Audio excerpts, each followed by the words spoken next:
All right, let's go ahead and get started.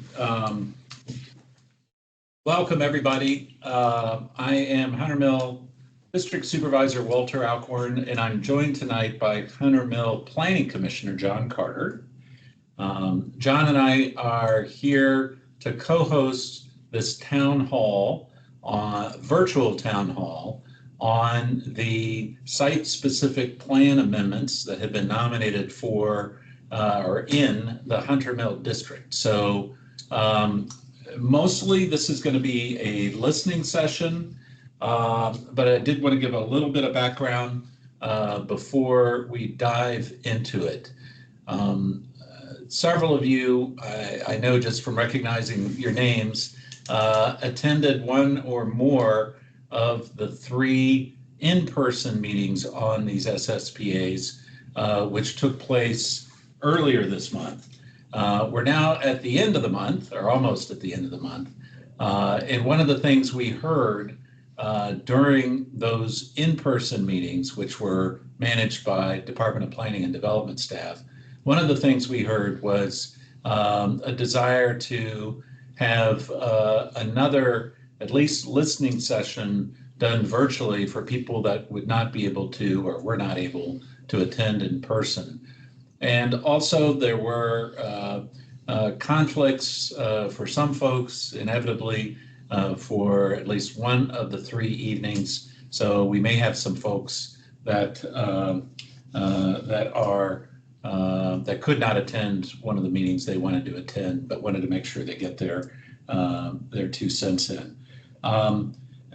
This is a town hall that, again, is coming after those 3 in-person meetings, but before the Planning Commission has workshops on this topic. And John, I don't know if you wanted to give the date and any information about the Planning Commission's workshops. Well, I'm not sure I remember the specific dates, but 15th, I put May 15th is the first one. So that'll be another opportunity to provide input. This goes to the Planning Commission before coming to the Board of Supervisors. And just so everybody understands the point in the process for the SSPA, this is called the screening portion of the SSPA process. So the question is, should the nominations, or should each nomination be moved from this screening phase into the work program, where it would be studied further and there would be additional public input and discussion, or not? So basically, should they continue into the work program for continued review and analysis and discussion, or should they be screened out now? So that is the state in the process where we are.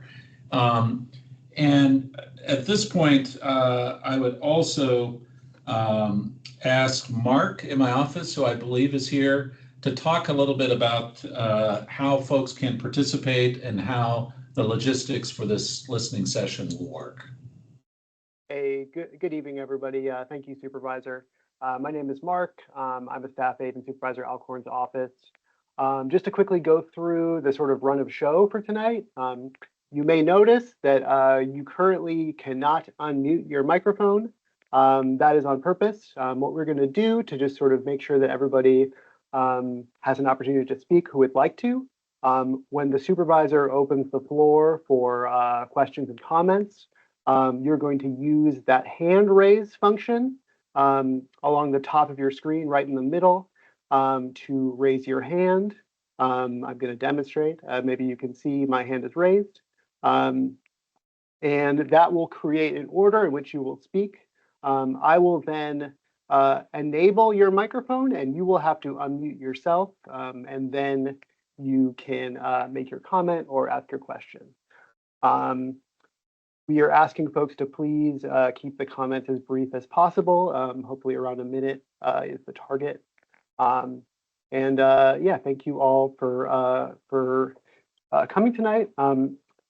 We have I think we have representatives of all of the SSPA nominators here. If you all could identify yourselves in the chat, I'm going to go ahead and make it so that you can unmute quickly in case the supervisor has any questions for any of the nominators. So if you wouldn't mind just typing your name into the chat and saying which SSPA nomination that you're here representing. And finally, Supervisor, would you like me to share the staff report, the white paper, that link? Yes. In the chat. Yes, Sure. Yes, and Mark, could you give just a little bit of background on that document, which came out last week on the 24th of April? Yeah, so late last week, planning staff produced a white paper in advance of the Planning Commission workshops. That kind of presents an overview of the SSPA nominations generally across the county. It also presents a set of recommendations, staff recommendations on each of the nominations. And it also displays the sort of marked up overall comprehensive plan work program. So we're also seeking comments on those staff recommendations. That's going to be part of this conversation as well. And I'm going to put that link in the chat in case anyone has not had an opportunity to look at that. Great, thank you very much, Mark. So Mark, should we go to the next slide, the map and I guess the central slide? Sure. Okay, so this is a map and then a list that kind of has some jargon, I'm afraid, but it's a list of all 11 site-specific plan amendment nominations that were filed for and accepted in the Hunter Mill District. These are the 11 nominations that are being reviewed under the screening process that I described a few minutes ago. So I do have one process wrinkle with this. We have also a little bit later this evening, the nominator of one of these nominations, Colvin Woods, is hosting a community meeting. So what I'd like to do is, before we open up comments or questions on any nomination, I'm going to ask and see if there is anybody who wants to address the Colvin Woods nomination. So there's an opportunity to participate in this meeting as well as to participate in the community meeting that's being hosted by the nominator in about 22 minutes. So that's going to be a process wrinkle. And Mark, at this point, why don't we just pause and see if there are any process questions at this point that anybody has, and maybe this is an opportunity for people to test out their raise hand function. But does anyone have any process related questions for the town hall this evening? Go ahead and raise your hand electronically.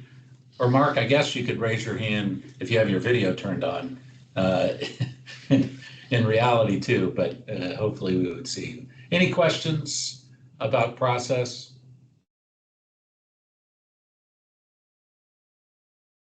Okay, I'm not seeing any hands raised on that. So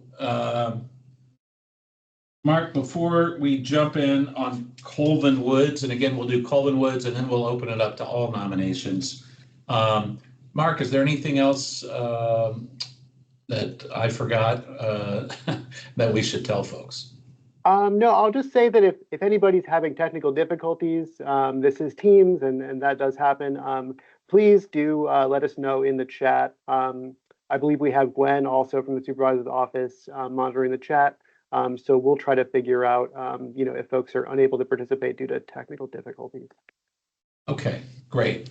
Thank you, Mark. So at this point, I just ask anyone who has a comment or would like to say something or ask a question relating to the Colvin Woods nomination, that's CPN 1-3-HM-049 for Colvin Woods. Go ahead and raise your hand. I'm not sure we have anybody that is on this call. And yeah, Mark, if you get a chance, go ahead and put the link to the staff white paper in the chat. Any questions on the Colvin Woods or comments on the Colvin Woods nomination? That's number 6. It's the one in kind of the top middle of the screen that everyone's looking at. Okay, Mark, it looks like we don't have any commenters or questions on that one at this town hall. So thank you. And Mark, I see Mark has now posted the link to the online staff report or white paper, which includes not just the Hunter Mill nominations, but all the ones countywide. So look for the ones there that are listed as Hunter Mill or HM. Okay, so now let's go into the main part of the town hall. Supervisor Alcorn. Yes. This is Jennifer Juszczyk. Hi, Jennifer. Hi. I believe that this is the one that on the staff report says something to the effect that we have to examine the impacts of the PRZ zoning. Yes, that's actually, I believe, number 1. It's a different one. It's a different one. Okay, I thought it was number 6. Okay, so I will wait till then. Thank you. Sure. Yeah, thank you. Mark, that's correct. Did I misremember that? I believe it was number 1 that had that. Supervisor, the 1841 Explorer Street, that's the nomination that in the staff report, staff recommend reviewing the impact of the PRC cap. Yeah, thank you, Jennifer. So we can come back on that one. Yep. Okay. Number 6 is in Reston, but it's not in the PRC district. Which is weird. Yeah, it's strange. But true. Okay. All right. So I would ask if people have comments. Let's try to move through pretty quickly. We do have, it looks like pushing about 50 people. I expect we probably will get more through the evening. So I would ask if people could try to limit their comments or questions to a minute or so.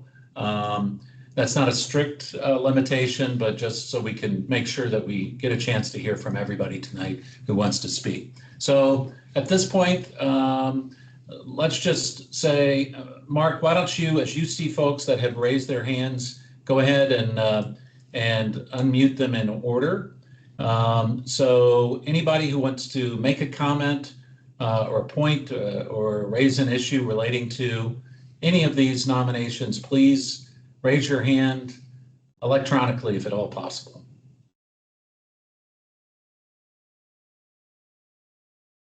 Okay.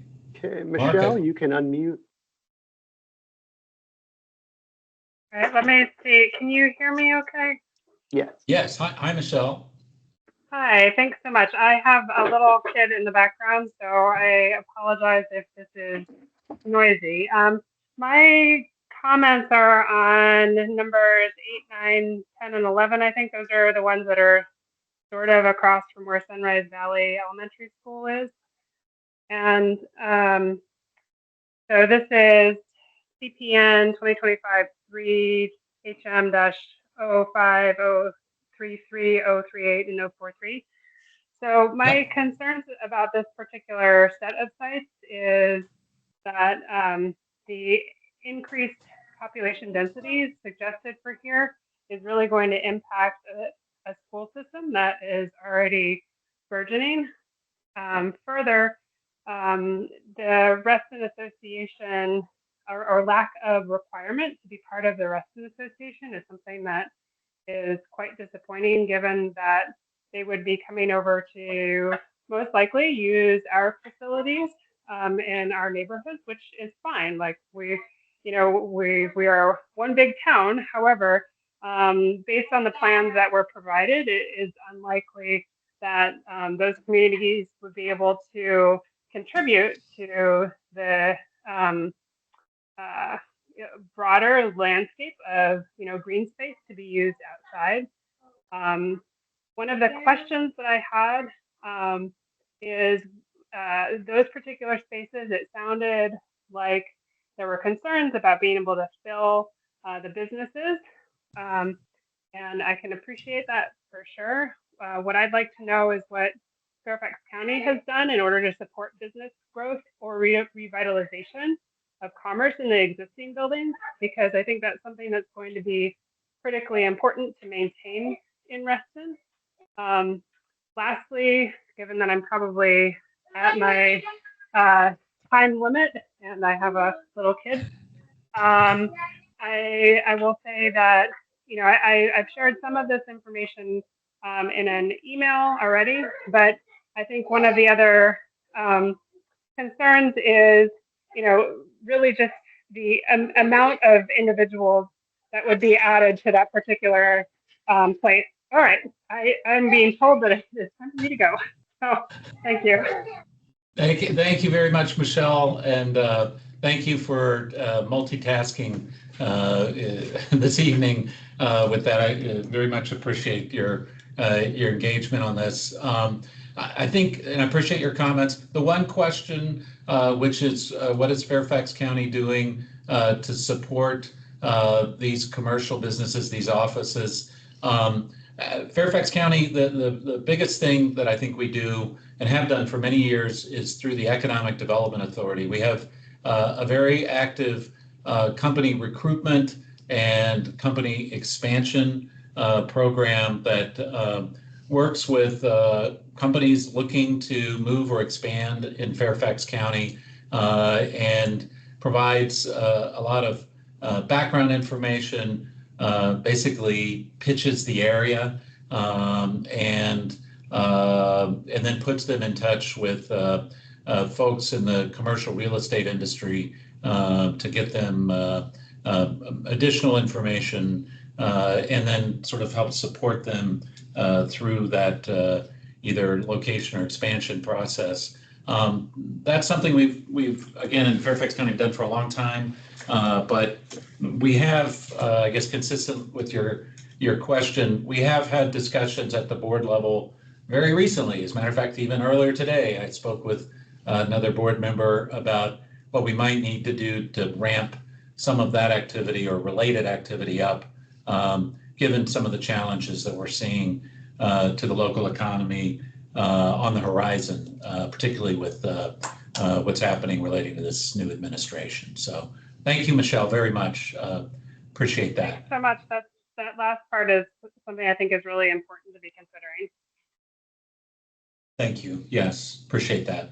Yeah, and I think I'll just speak for me, and I don't want to hog the mic, but I think I, for one, I would be over the moon happy if we could actually get those existing office buildings filled with tenants. I think that would be a win-win all around. So thank you. Mark, let's keep going.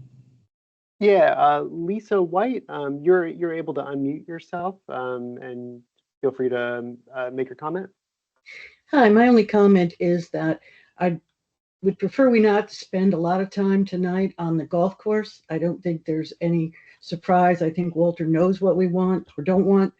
And I also see that on the white paper, they've said, do not add to work program, which I'm very glad to see. But I am definitely interested in all these other nominations because I haven't had time to read every one of them. Thank you, Walter.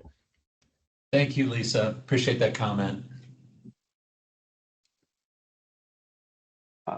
Julie, you can go ahead and unmute.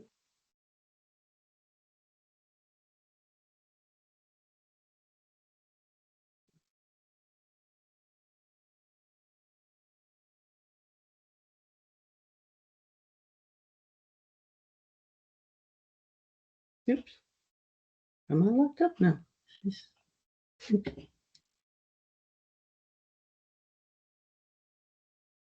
Mark, Julie, is Julie? Yeah, Julie, go ahead and try to unmute the top right of your screen. If you're unable to unmute, you can go ahead and ask a question in the chat if you'd like, but you should be able to unmute now.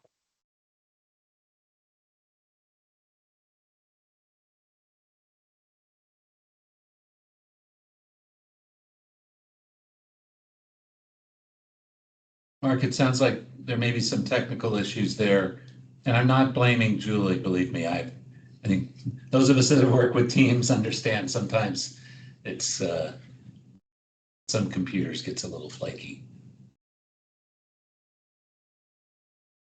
Mark, Julie's question is in the chat. Okay, it looks like Julie has a question in the chat. I'm going to go ahead and read it. Sorry Please. about this, Julie. I'm going to go ahead and read your question. It says, can you share how many potential residential units have already been authorized to be built or developed in the greater Reston community, those that do not need any SSPA approvals? Oh, great question, Julie. So, Mark, I think you probably know this better than I, but I'm going to take a shot at answering it. There are really two big, there are two distinct processes in the development approval process and system in Fairfax County.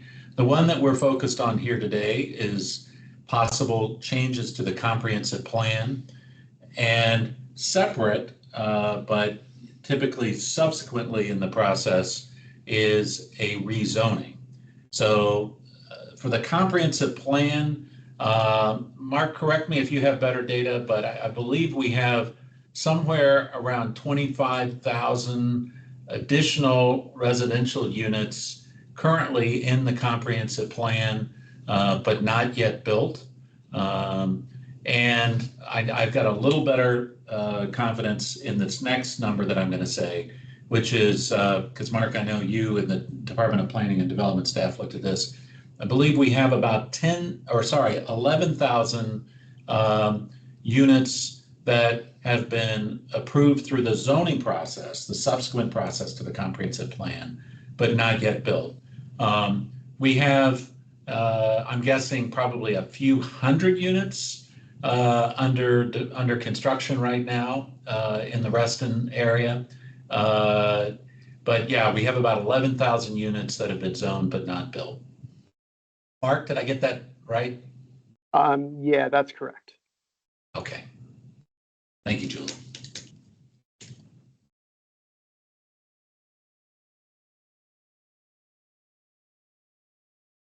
Okay, Mark, anyone else with their hand up?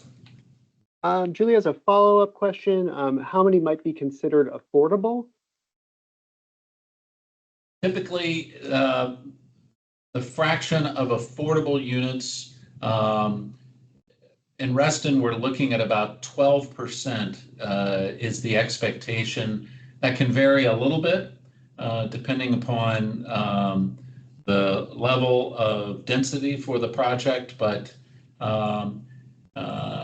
something that has been negotiated over the years and has been ratcheted up some is an expectation that 12% at least of market rate residential developments will have what's known typically as workforce dwelling units, which would be affordable to people with incomes below the average income in the metropolitan area.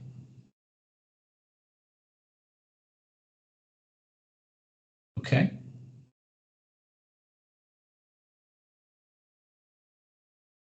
Mark, anyone else with their hand up? I don't see anybody else with their hand up. So folks who have questions or comments, in case you missed a little intro, please use the raise hand function right in the middle of the top of your Teams screen to go ahead and get in the queue for comments and questions. I will enable your microphone when you're at the top of that list. So please do use that raise hand function if you'd like to make a comment. And Mark, if there's nobody that raised their hand, I saw Jennifer pop up there on the screen. Jennifer, is this a good time for you to flag number one? Yes. So I guess I believe it's number one on the list at Explorer Street. On the staff report, it said something about examining the impacts of the PRZ zoning. And I was confused on that one as to what impacts there might be. Yeah, that's a good question. I'm not sure if staff wants to jump in on this. I'll just say that there is usually when we look at the comprehensive plan, and I'll just say overall, the zoning is not front and center in our minds. However, in this case, there is a Reston-wide, at least Reston PRC-wide population cap that's written into the ordinance of 13 persons per acre. We are, I would say, pretty close to that number, particularly when you factor in residential development that has been approved but not yet built in the PRC. And when you look at some projects in the pipeline, including the Innova portion of Reston Town Center North, which will be, or is expected to be, primarily residential. So Salem, do you want to add anything else to that, or did I touch on some of those issues? Yeah, thank you, Supervisor Alcorn. Salem Bush from the Department of Planning and Development. I'm not a zoning expert. I'm not in the zoning side of things, and you said that right, Supervisor, about how usually when we're in the comp plan process, we're not too concerned about zoning, although we know that anytime there's a plan amendment, there's probably going to be a rezoning that follows it, where that this whatever parcel would have to be rezoned to usually get a higher amount of density or intensity. And kind of what you were talking about, from what I understand about the PRC, is there are caps. We're getting close to the population caps, and so we haven't really rezoned many properties, or if any properties, out of the PRC. So in order to do this, if we were to approve the plan amendment at the county, we would need to go through a process where the applicant would need to go through a process that would follow, that would then rezone that property out of the PRC in order to get those numbers under that cap. So I don't have a lot more to explain. I know David Stinson's also on this call. I know he's had some experience with the PRC. So I don't know, David, if you have anything to add to that about what we would need to do, but it would be something that we would study. We've been working with our ZED zoning evaluations group as well to kind of talk through that. We do have one plan amendment that's got approved or added to the work programs in the last round 2 years ago that we have been discussing this issue that will be, I think, coming forward soon with a recommendation from staff. So it's a similar issue.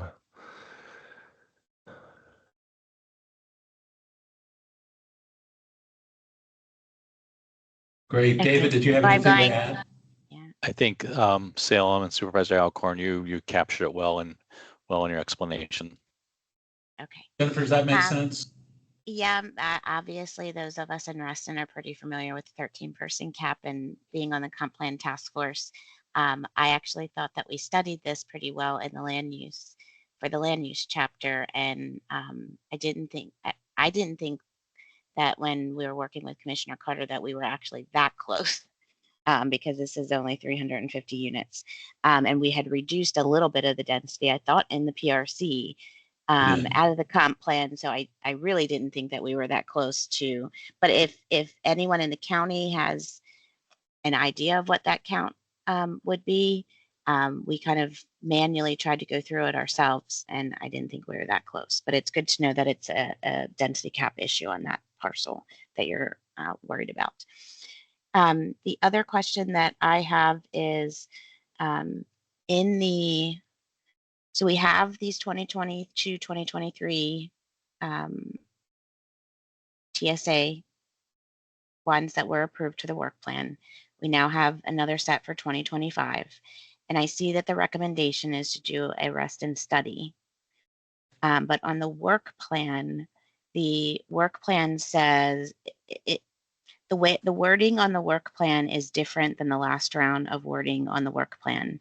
And I'm a little concerned that the recommendation is leaning towards opening up the Reston TSA to another round of comp plan amendments that aren't necessarily directly related to the parcels that have submitted an SSPA. because I feel like it was more limiting the language on the last version. That really specifically stuck to the SSPAs that came through in 2023. Now I feel like we're potentially opening it up. And from my personal opinion, we just studied the comp plan. I feel like we haven't been 5 years through yet since it's been approved. There are definitely areas of the TSA that I would support looking at them as a study area, like from Preston White to Hunter Mill, absolutely. What I will tell you, I wasn't really sold by Miss Parks and the Wheelie to through Plaza America area. I'm not really sure that the community, or I heard a lot of community support for that either. So I'd be hesitant because I'm not totally understanding what visioning exercise they would like to do, and I feel like they had that opportunity not too long ago. But Supervisor Alcorn, I would caution you to open up the entire TSA for another round of editing, because we just did placemaking. Yeah, that was a lot, wasn't it, Jennifer? Yes. Thank you very much Thank you. for that comment. And I guess I would just make one observation and ask staff to see if anybody has any insight into the change in verbiage this round from 2 years ago. The one comment I would make before then, though, is I think aside from the possibility of looking at the Preston White to Hunter Mill Road, which you referenced, I think the one other, at least nomination that came in, that's suggesting that we look at least at a pretty big chunk of the TSA, maybe not all the TSA area, is the one that Jill Park spoke to the other day. So yeah, that one is. Yeah, that actually, you're right. I would say that's approaching a TSA area study. So let me just ask staff: was there any thought or thinking about this being more of a TSA wide or TSA, a broader study, or Salem, I guess, or David, either one? Sure. So I think the way to answer that is what we've been kind of thinking is there are some logical groupings that some of these studies have come in, so some of these nominations that have come in that would be logical to group into some larger areas, not necessarily the entire all of Reston or the entire TSA, but I do think there are some larger questions that we kind of need answered in some ways throughout the Hunter Mill area and Reston specifically. Probably some questions about intensity and density. Definitely some questions about office space and the conversion of office to residential, where it's appropriate, where it might not be as appropriate, particularly those Class B type of office buildings. The availability of industrial and making sure there are areas for small businesses. So also, and the other big thing is kind of looking at transportation more comprehensively across Reston. I think it's probably more fair to the community to try to think about some of these projects together rather than each project individually. So that's just kind of some of our thinking in terms of grouping some of these into potentially a larger study. I would say that's where staff is coming from when looking at all these nominations that are coming through. Could we look at that language from that Jennifer was talking about, the last SSPA's? Question. Make sure we're in sync here. I can. Yeah, we could take a look at the language. I don't remember the difference between the two languages. I can say it was definitely unique with Hunter Mill when we were adding the SSPAs in that round in 2023 to the work program because the Reston study was underway. And so there we waited till after the rest of the study was complete to then move them all on the work program all together. So it's a little bit different this time around because we don't have the study going on at the same time.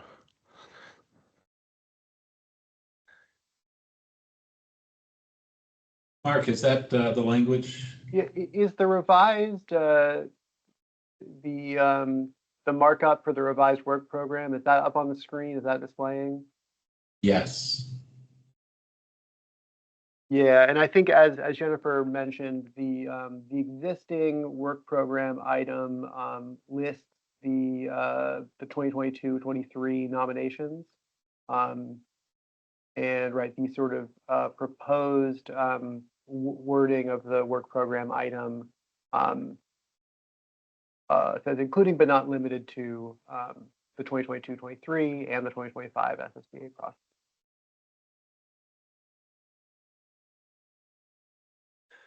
Yeah, and I think where that's coming from to some degree is just giving us a little bit of flexibility in terms of how these could be grouped together and studied. That's I think where probably that language change is coming from. I think the notion here is that this is not intended to be a complete redo of the GSA areas. Yes, and as you guys are considering what that language should mean, I would just caution you to consider that we literally just opened up the comp plan and closed the comp plan, and we don't want to redo it again, the entire TSA. There was a lot of thought put into it, and so the language in the last round kind of limited it to just these SSPAs, and then it also limited it to, it said specific consideration for the proposed land use mix, density and intensity, and consolidation recommendations. So it limited it, and versus the new language, which just basically says, we're going to look at everything in the TSA and make suggestions. If you guys decide to go the route of opening the entire rest and transit station area, I would request that there be a lot of community involvement to go that route.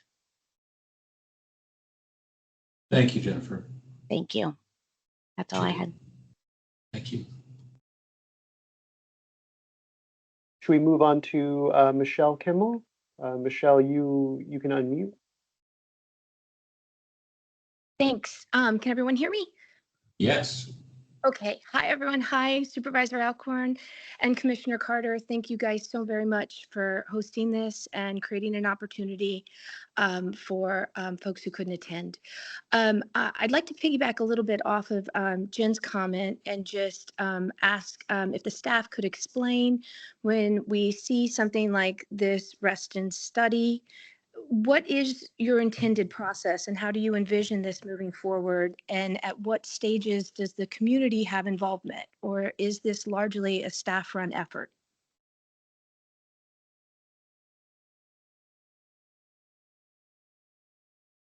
Sure, Supervisor Alcorn, you want me to try to answer that one? Yeah, go ahead. Okay, sure. So we have a very robust plan amendment effort. Depending on the type of plan amendment, sometimes we have very small plan amendments, but we are always doing community outreach on every plan amendment we do. For some of the larger ones, we will have multiple community meetings. Sometimes there's task forces put in place. Other times these are smaller plan amendments that are run kind of on their own, where we have maybe a couple community meetings. If we were to start asking some of the bigger questions about the industrial office mix, bigger traffic studies, those would be a very robust community effort where we would have multiple community meetings throughout the county. Usually these processes usually will take at least a year or two to work through if there's some of the larger studies. So there's a lot of time for community input that we would be doing. And then of course, that would just be looking at maybe individual plan amendments or groupings of plan amendments, but then each one of these, of course, would have to move on to a rezoning process that would occur if a plan amendment was approved. And again, I think it's important to say that just because a plan amendment gets added to the work program, it doesn't mean that it's going to be approved. We work through lots of plan amendments. It's a study. And so there's oftentimes where the community or staff might recommend that a plan amendment not move forward. The Planning Commission may recommend a plan amendment not move forward, or the board may not want a plan amendment to be approved. So just because a plan amendment's on the work program doesn't mean it's always going to be approved. There's a lot of times where plan amendments never get passed the stage and get on to a rezoning. Many of them do. So there's still that phase as well that occurs after the plan amendment phase, which is a whole rezoning process with public hearings and all that kind of stuff as well.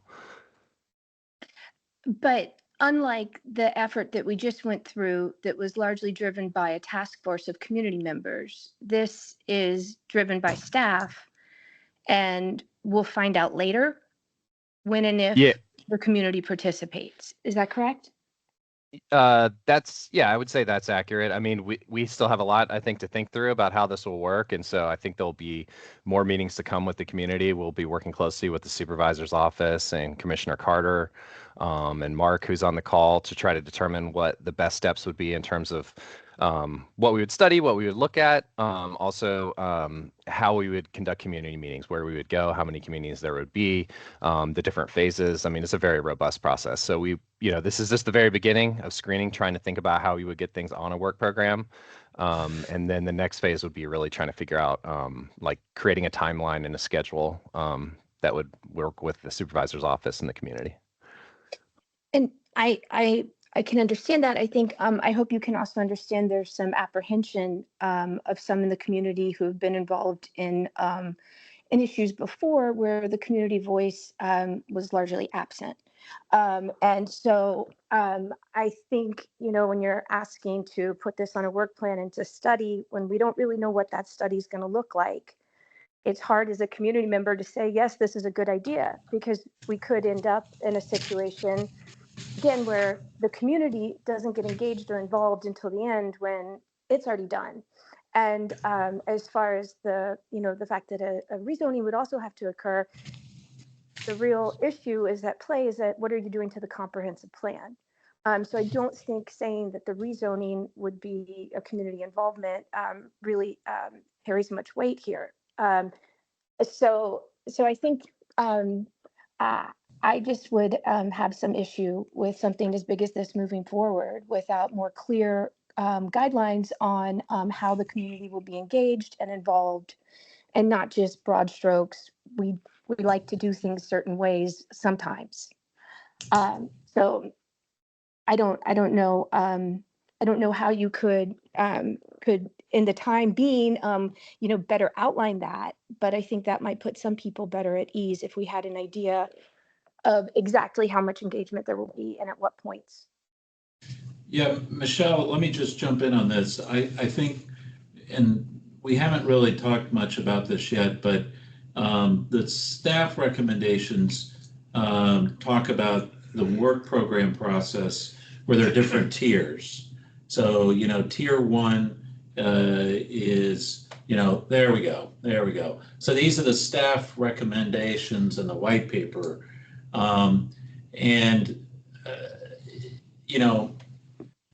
These do take a while, even in the tier ones, they take a while. And Salem, I guess one of the things that I think would be helpful, and maybe this is what I'm hearing Michelle say, that at least for the items that end up in tier one of the work program, that we should have and maybe promote the public engagement strategy associated with that particular nomination or study once it gets into tier one. Salem, I don't know if that's happening in other districts around the county, but maybe at least for Hunter Mill, I think it would make sense if we end up with things in tier one. When it goes into tier one, we should maybe also have an explicit publication. Is that what we're doing already? Yeah, so like I said, every plan amendment's unique. And so we have a different community outreach strategy for every plan amendment. I mean, some follow similar paths, but we have a community outreach office here, and we'll coordinate with that community outreach office to try to develop like an individual outreach plan for each plan amendment, especially the bigger ones. And we work with your office too, as you know, to try to develop that community outreach plan as well. So we're once they do get moved on to the work program, we're not trying to come up with a timeline yet because none of these have moved on. But yeah, we'd be happy to develop individual I think, schedules and work with you all and work with our community engagement folks internally in DPD, and then try to share that with the community. We do have a SSPA website that we've been using. I know for some of the other plan amendments we have out there, we've been advertising community dates. We've been coordinating, to get that information out on many different outlets to the community. So, yeah, we'd be happy to work with y'all on the best way to kind of promote that with the community going forward as soon as if any of these or some of them get added to the work program. Okay, Michelle, does that make sense?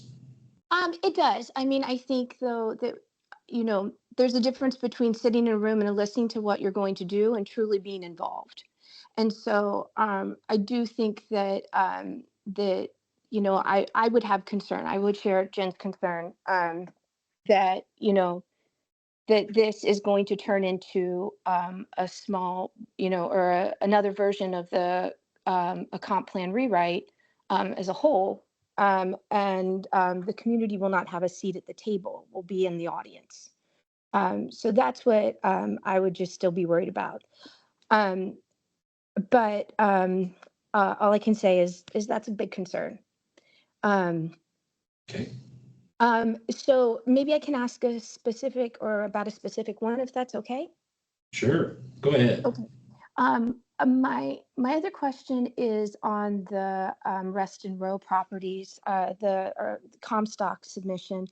I'm really seeing it's hard to understand the reasoning behind pushing this one forward, especially with such a massive density increase. And so I was hoping maybe staff could explain why you've included this one, because from the application, it doesn't really seem justified at this point.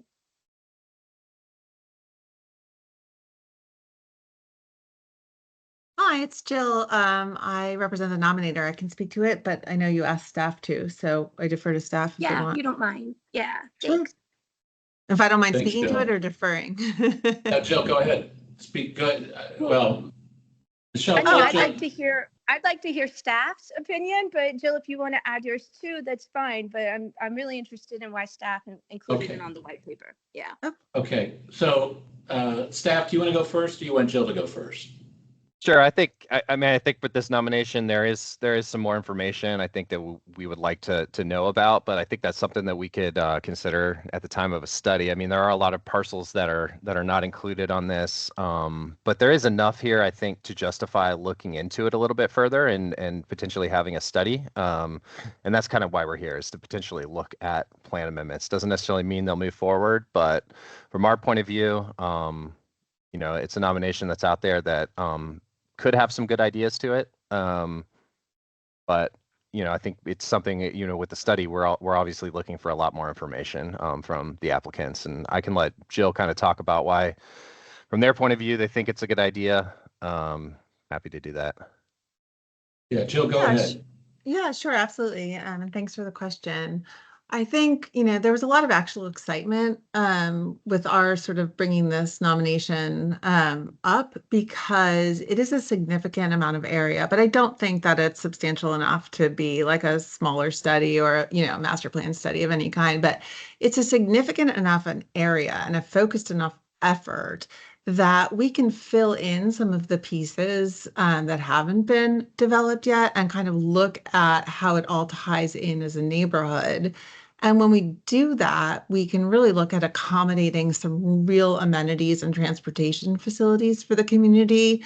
So one of the biggest benefits in my mind of this application is that it includes the properties that we are proposing be the landing points for the soapstone connection, which we know is a huge county priority. It's 70% funded and it's designed. It just doesn't have any place to land. And this nomination, because it includes those properties as well as the surrounding properties, it can accommodate that. So that's a big benefit to doing this in sort of a larger swath. It also is able to accommodate the extension of the Reston Station Boulevard, west to Plaza America, which has also been a huge county priority for a very long time. And then we have an opportunity to create like a really good central park here. That would be a huge community and regional amenity. And I saw someone's comment about sort of how do we, or sort of why are we sort of looking at the VDOT parking lots and sort of what's our right to be able to do that? That's sort of an external part of this. It's an idea that we had. We'd love to be able to facilitate some more linear parks, connections to the WNOD. We're not proposing it for density. We're not proposing to use it for ourselves. We're just proposing to add it maybe as a future linear park system. It's obviously something that we'd have to talk a great deal about with, Supervisor Alcorn and Commissioner Carter, as well as VDOT and, the county and you, the community. But it's just an idea that we wanted to put sort of on the table, as is the trolley system that we think would be a really cool sort of identity maker for this neighborhood, for this area. And of course, it's all at the metro. I mean, if we're going to have density, this is the absolute right place to do it. When we had our community meeting the last time, there was someone in the audience who said, let's put the density here, that this is the exact right spot to do it because it's so close to rail and because we do have some amazing development going up now. So actually, I think it's an awesome opportunity to really tie this in, and I think the community will benefit from it greatly. So that's why I think it's good. Phil, can I ask, do you represent all of the property owners in this area? No, I don't. I represent Comstock as sort of the agent and the nominator, but Comstock is working with a lot of its neighbors to sort of see about their participation in this. And that's why it's kind of a rolling effort, the way that we're doing it, because we're briefing our neighbors, we're, bringing them on board. We want their ideas. We want their thoughts about the futures of their own properties as well as the neighborhood. So it's kind of rolling as we speak to people, as they get enthused and excited, as they sign their consents. We're roping it all in, but the effort is just sort of, it's being led by Comstock. And which properties have not yet consented? If you look at the map that's on the screen now, I think the ones in purple are the ones that have signed on, and the ones that are sort of outlined in purple but actually aren't shaded are the ones that we are working with currently. Right, so you're proposing a pretty big change for not representing the whole area. We're not proposing anything on those properties, to be clear. We set Mhm. this up in two phases. There's the initial sort of study area, which includes the properties that have agreed to sign on and participate. And then we just identified a larger boundary of properties that we ideally would love to have their participation as well. But certainly we're not going to do anything against their will or on their properties if they don't want to be involved. It's a target, really, is what we submitted. This is kind of a long process. It's going to be a big effort. And so it's just our goal at this point. But there is already a substantial amount of density on these properties, correct? Yeah, you're asking for an increase. So it's not to say that they're not capable of already expanding. What is happening is Kaiser part of this? Not yet. Mm-mm. Okay. But just know that, sort of Kaiser has made it clear that they want to have a presence here no matter what happens. So Kaiser will be in the neighborhood for sure, if not, remaining in their own parcel. Because I think it would be really detrimental to the community if we lost Kaiser. And as I'm sure you know, there are a number of smaller businesses, doctors' offices, along there too, that, as we lose more and more, we're really losing opportunities in the community. So again, I don't think this makes sense to move forward with. So since this is a town hall to offer opinions, that one's mine. But that's all I have for this one. Thank you. All right, Michelle, thank you. Yeah, Jill, thanks for jumping in and Salem as well. Mark, who's next with their hand up? So Feliza, your hand was up and then it was down and then now it's back up. So Feliza, you're able to unmute if you'd like to make your comment, and then we'll go to John Farrell. And then if there are no more hands at the moment, we'll read some comments from the chat. But Feliza, if you can unmute, you can go ahead.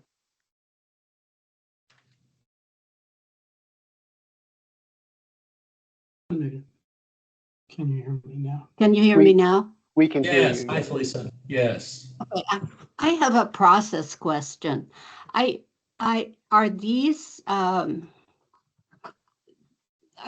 will the study proceed, will this nominations proceed in accordance with the recommendations of the staff, or will the supervisor and planning commissioners still have the opportunity to move them around? I mean, are you? Yeah, Is this- Felisa, let me just jump in on that, Felisa. Yeah, this is still very much in the screening process. So Mhm. these nominations have not yet been screened. That's what Commissioner Carter and I are wanting to hear is, comments. Should these nominations continue into the work program study phase, or should they be screened out? I mean, that's the Planning Commission is going to be looking at this in their workshop on May 15th, and then it comes to the Board of Supervisors for final say on June 6th. So yeah, this is not. I appreciate staff's recommendation, but this is ultimately Planning Commission and Board of Supervisors call. So all the citizens, for example, in the vicinity of the Hunter Mill Road, are really invited to let you and Commissioner Carter know what we think are the issues about this, with the goal of making them not added to the work program. Yes, and Felice, I can let me just say that I've at least heard several already. Yes, So I know. That's already happening. Right, yeah. But yes, absolutely. Because we have a lot of time. concerns about this, right? And Yes. we wanted to, we Yes. wanted to have the forum to speak with you about where we are on this, or to write. I've asked people to send letters. And they have been. So thank you, Felicia. Yeah, this is the time. Okay. So this is the right time to communicate with Commissioner Carter and me about exactly this. But we've definitely been to the meetings and heard Yes. your concerns. Yes. Right, yeah.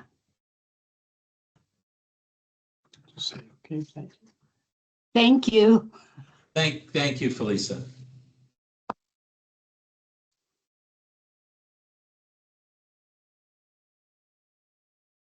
Whoops, another question.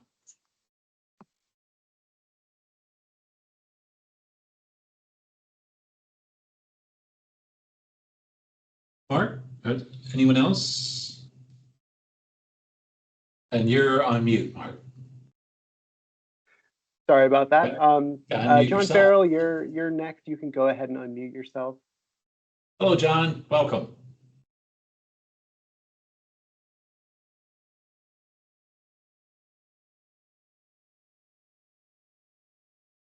It's like John's still muted. Yeah, John, top right of your screen, a little bit to the left of the red leave button, there's a little mic icon. You can press it. You should be able to do so now. Hopefully it's there.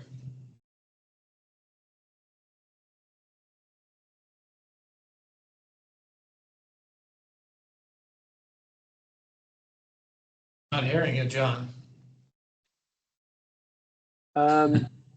Yeah, sorry, John. Maybe try logging out and back in. And if it doesn't work, maybe put your comment in the chat and we can read it aloud. John, try logging out, try coming back in and out, and then we'll get you as the next speaker. That's worked for me before. Hopefully it'll work for you. Okay. Sorry about that. Niels Jonker, you can unmute yourself. Okay. Yep, that's me. Can you hear me? Yep. Yes. Awesome. Welcome.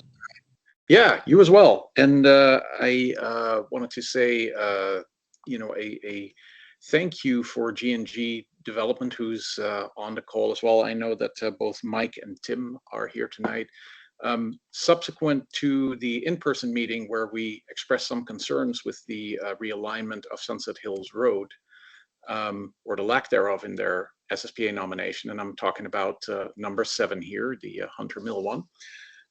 They actually reached out to the community with a new plan, and in that plan they presented a realignment of the road. And so my first question of 3 is, how does that get reflected in this process? They reached out to us, they gave some feedback, and yet when I look at the paperwork that's on file, the new plan they proposed to us is not reflected there. So how does it work when in the middle of a nomination, in feedback to community input, a nominator makes a change?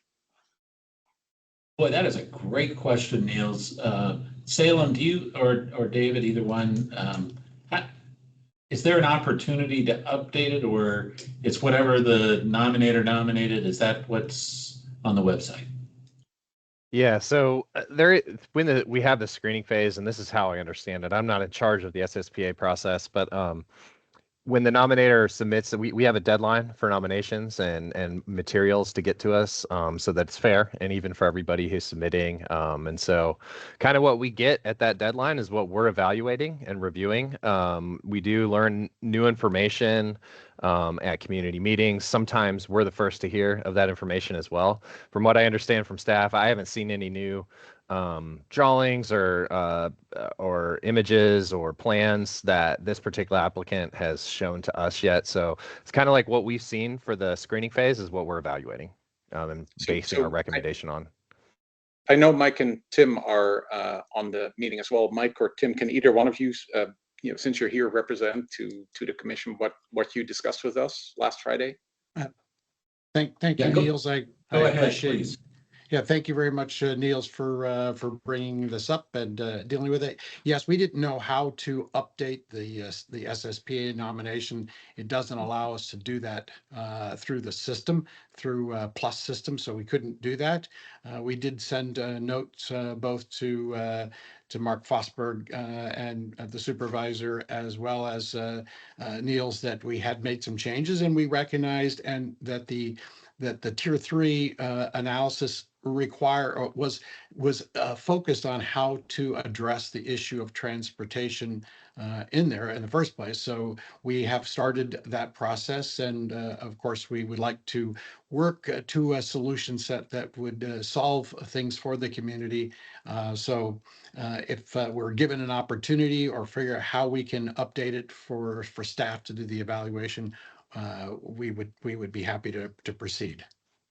Perfect. Yeah. So the reason I bring this up is because the link to the white paper that was shared earlier has some links to the short descriptions of the nominations, and in the nomination here, there's still clearly the mistaken statement that the community would be in favor of removing that alignment of Sunset Hills to Corral Road, and that's the part that G&G is materially trying to address. So I just wanted to express appreciation for that and make sure that gets picked up in the process.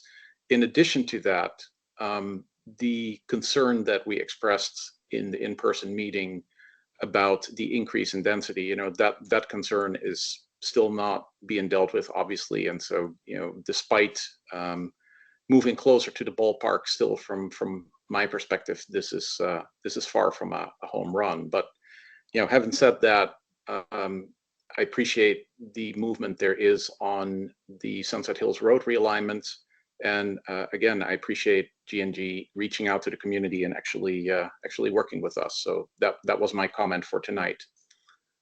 Thank you, Mark. I mean, Niels, I do recognize that after we came out of our initial first meeting, that the community's main objection to anything in the area is and we heard over and over and over again is traffic is terrible, and anything that is going to create more traffic and more problem is not something they want to hear.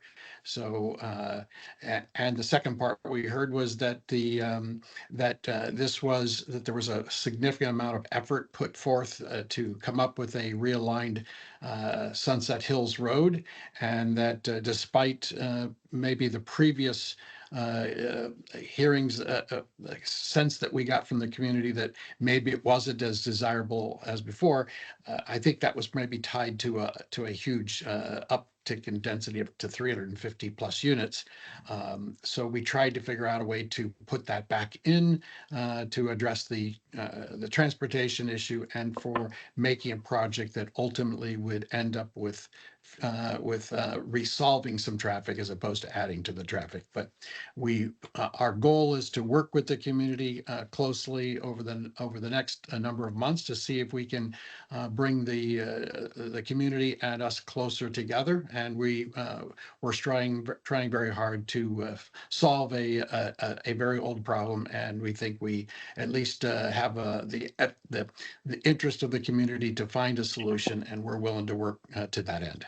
Yeah, and I will thank you for that. And I'm gonna just state for the commissioner and the supervisor and the staff, the similar statement that I made to you on our meeting in our meeting last Friday and in subsequent emails. It's you're taking steps closer to the ballpark, and that's not unnoticed and much appreciated. But from our perspective, the home run, which we're still hoping for, is getting both the realignment of the Sunset Hills Road and getting a development that is along the lines of the RE that's currently in the plan.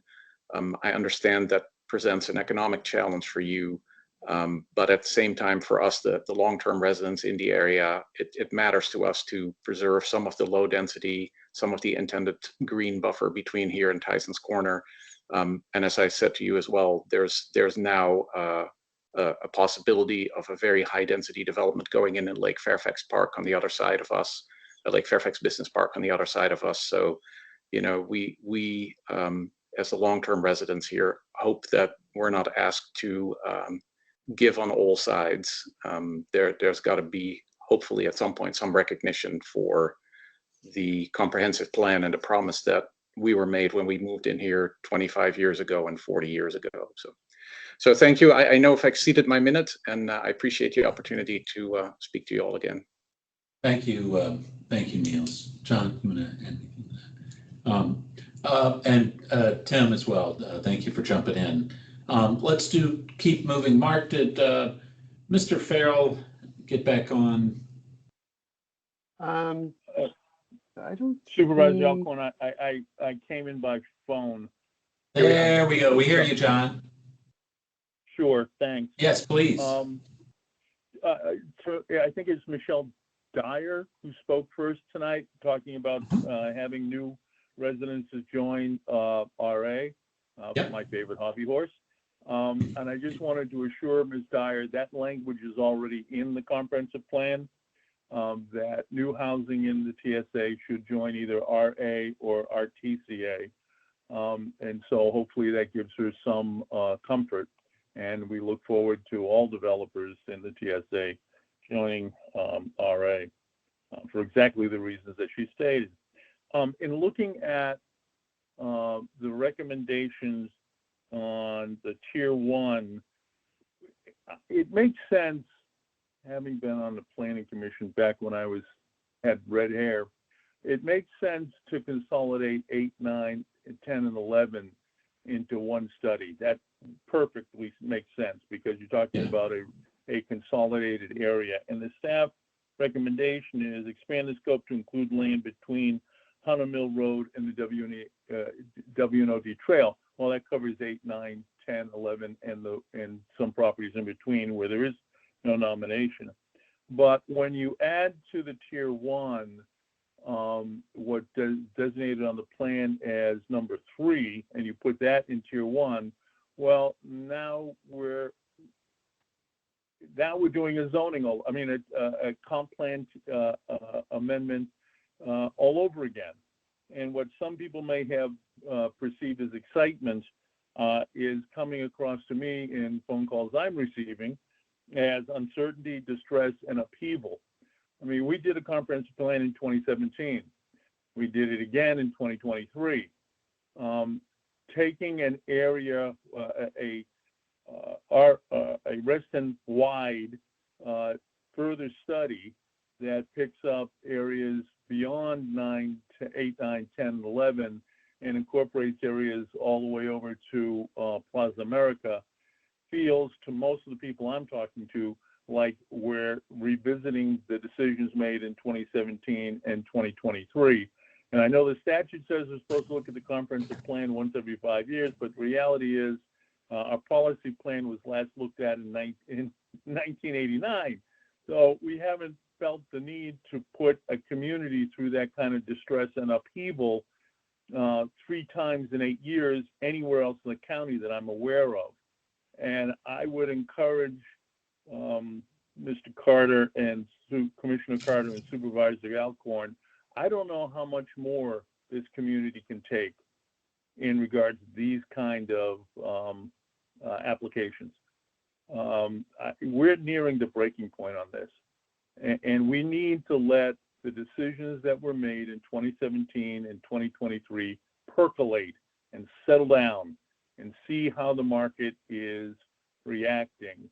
And I mean more than, in this case, 2 years, or in the case of 2017, what is it, 6 years, 8 years?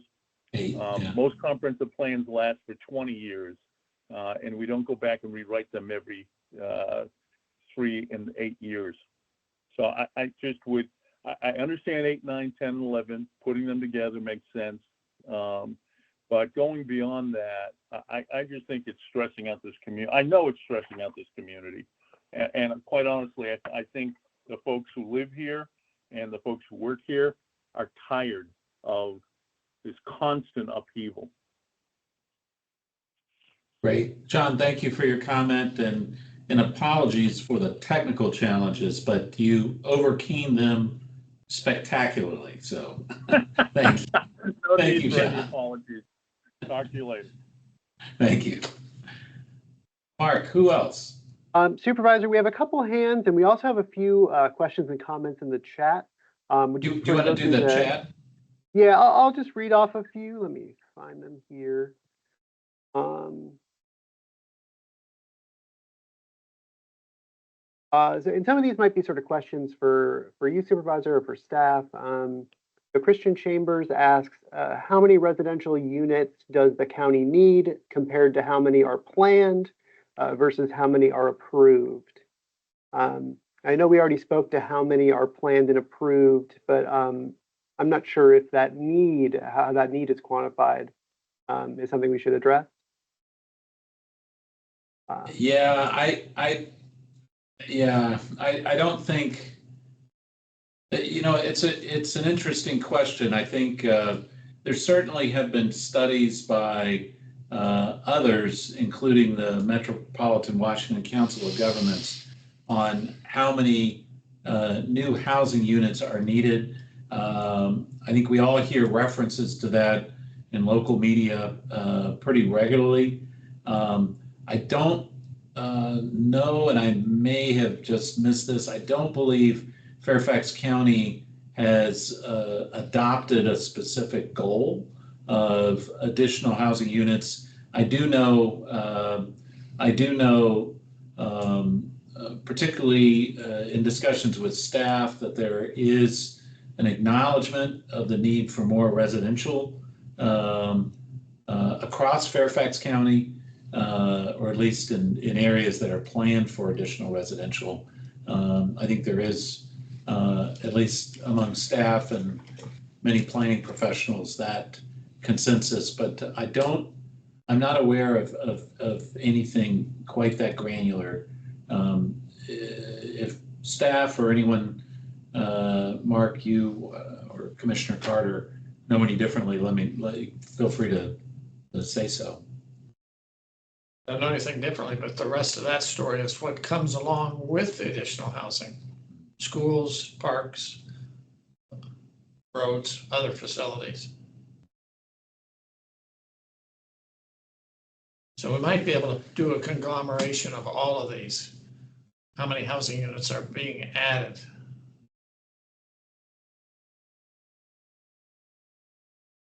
Yeah, thank you, Christian, for your question.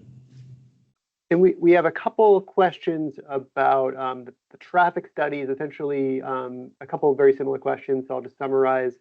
Is there sort of a threshold of additional traffic impact that would cause staff to recommend screening out or recommend a denial? Wow, that's a really good question too. Salem or David is you want to take a shot at that?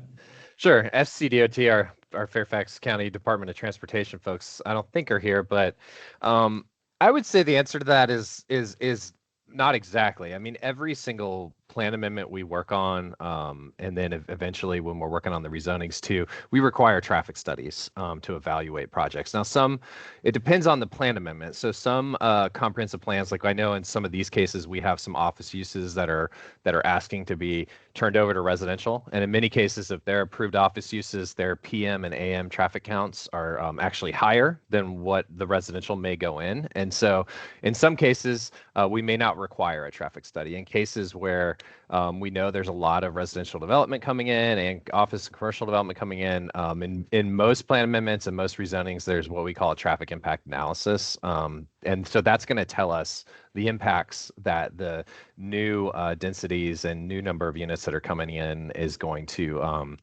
add to the network. And so at that point, we know, okay, there's an issue with traffic. There's going to be more traffic as a cause to this increased intensity. Now, that's the point when we're looking back at our folks that are either the applicants or our folks in FCDOT to coordinate and try to think about mitigation efforts. So I don't think there's a number of a threshold where we're going to say, no, you absolutely can't move forward, but we're either going to say you need to study it more and have a traffic impact analysis, or once that traffic impact analysis is complete, we're going to ask you to provide mitigation efforts. So that could be a lot of different things. That could be road widening, that could be changes to the pedestrian network or bicycle network, that could be changes to the intersection, wherever it's closest to, lighting changes, things like that. So there isn't a threshold where we'd say, no, this absolutely can't move forward, but there's always going to be some level of mitigation that's going to be required to offset the traffic impacts. Great. Thank you, Salem, and excellent questions. Thank you. And then just a couple comments that I'll read, and then we'll go back to the folks who have their hands raised to speak. So one comment regarding the Comstock envisioning activity, not sure what value there is from this application, the time and energy requirements of county staff for just this. I don't understand why Comstock would have any input into the piece of land that is currently supporting free parking near Wheelie Metro. Another comment, it sounds as if community involvement is a checkbox, open meeting, but nothing changes. Our community engagement over the Reston Metro Wheelie Station comes to mind when staff used the word open space when we were voicing our opinions over lack of leaving green space. We have a few more in the chat, but I'll go back to folks who have their hands raised. For right now, we have Grant Kidwell. Grant, you're next. You should be able to unmute yourself. Hey, yes, just want to say thank you for having these meetings. I'm a millennial who grew up in this area, and I just want to speak for the folks that can attend these meetings. I grew up in Hunter Mill, live in a neighborhood off Hunter Mill now, and I would say everyone from my generation in high school that graduated in Madison South Lakes can't afford to live here. So I would hope that we could approve most of these just to see more of the density being built here. You know, we've seen the housing to income ratio in the 80s go from the house price would be 3 times median income to today where it's 7 to 8 times. And so I would just want to speak for everyone who grew up in the community and is no longer able to live here because we haven't built enough housing. And so would hope that we consider the potential and future applicants in these areas. The traffic that we don't allow here and the housing we don't allow here just gets further and further out. So as a community member who was lucky enough to return to the place where I grew up, I will accept more traffic if it means more people from the next generations can live here. So just want to speak to that, and thank you. Thank you very much, Grant. Appreciate that. Yeah, my wife grew up in Reston and returned as well. Another one of those. So thank you, Grant. Mark, go ahead. Bob Architect, you should be able to unmute yourself. I think I did I? Yep, we can hear you. Great. I want to comment really quick on Tim Reiser's comments. I live in the Hunting Crest community adjacent to the properties in question and, of course, to Hunter Mill Road. And I have yet to see any new plan in regard to Hunter Mill Road. This application, unfortunately, is not ripe for consideration because it seems like in the middle of this process, the application was changed to include things that have not been apparent or made apparent to the adjacent communities. I certainly did not even know about it until this moment. So if that is the case, how could this possibly be considered on its face at this point in regard to knowing what's going to be done in regard to the original rerouting of Hunter Mill Road and Crowell Road? Unfortunately, this is a new application, and if you at all want to consider it, it should be considered in the next go-round because we just have not had the opportunity to see it or even understand it. But beyond that, promises may have been made in regard to this new application, which no one in the communities have seen, in regard to what's going to happen with rerouting the road. First of all, the proponents of this at G&G intend, if this is passed, to immediately sell the property to varying developers. They are not home builders. Once these developers get it, and there are 3 pieces of property at play, are they going to adhere to this large expenditure that G&G promises? But they're going to own the property, no longer G&G. Are they going to make a new application, these actual home builders, or are they actually going to produce what is supposedly being claimed has changed the application 180 degrees? Unfortunately, again, let me close by saying I do not see this ripe for consideration at this point, as the community knows nothing about this 11th hour secret change in plans. Thank you so much. All right, Bob. Thank you. Appreciate that comment. Other folks, Mark, with their hands raised? Oh, there's somebody. I'll just jump in. How you doing, Walter and John? It's good to see you and everybody else on here. I'm not going to really comment on SSPA, but I did have a question overall.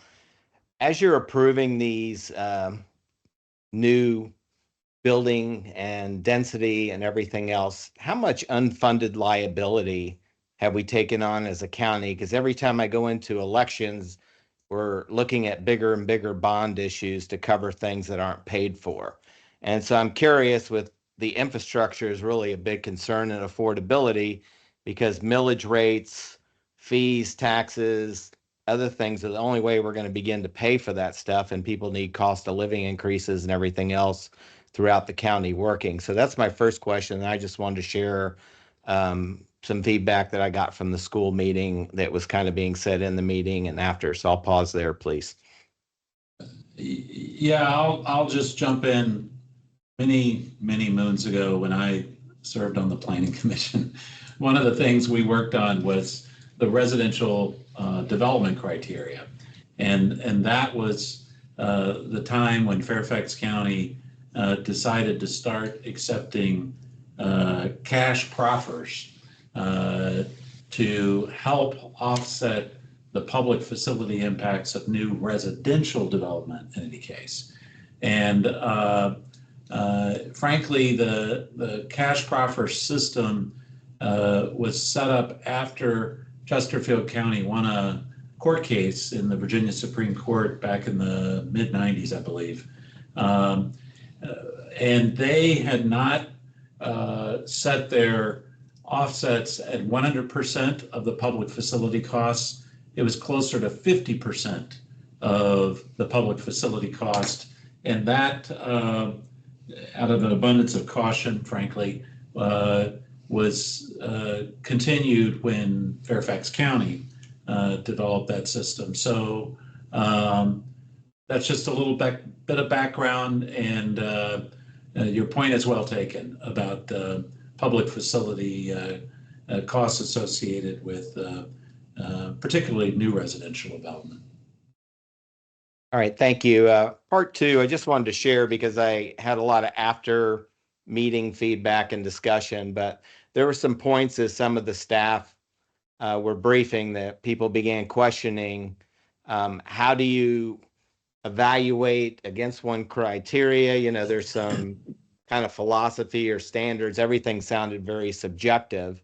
So what I heard being asked for is there a way that we can see how and why the staff approved, didn't approve, which criteria sank it, how did they rank it? You know, some of the qualifying information around why they're giving it a recommendation to move forward or not, knowing that you all can trump that. But I'm just wanted to share that it sounded like the staff seemed very powerful and the community did not. And I think that's what I really wanted to get across, is that people do want to have a voice.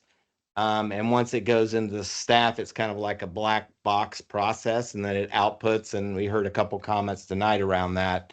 But it would be very nice if you truly want the community involvement to be able to share how things are graded, why they were graded, and what was kind of the qualifying criteria that pushed them forward or sunk them. I think that's my last comment. And I thank you for your time and holding these meetings. Thank you very much for your comment. And I guess Salem, maybe, what were the criteria? What were the benchmarks that staff was looking at, or David, when writing up the white paper? Yeah, I mean, a lot of the things that we're looking at is how close things are to metro stations. That's one of the biggest things that we're looking at. The respected densities to that, how close they are to stations, what the walkability is. We're also looking at trying to determine, to an extent, the viability of office. So, you know, a lot of these are transitional from office to residential, and so thinking about the location of that office, how close is it to metro, how beneficial would it be to add residential development there as opposed to office, those kind of things. We're also looking at just housing in general. Like I know a lot of people have brought up today, housing is definitely an important focus of the county to try to provide more housing units within the county, and particularly more housing units that are very close to metro. So that's another factor that we look at.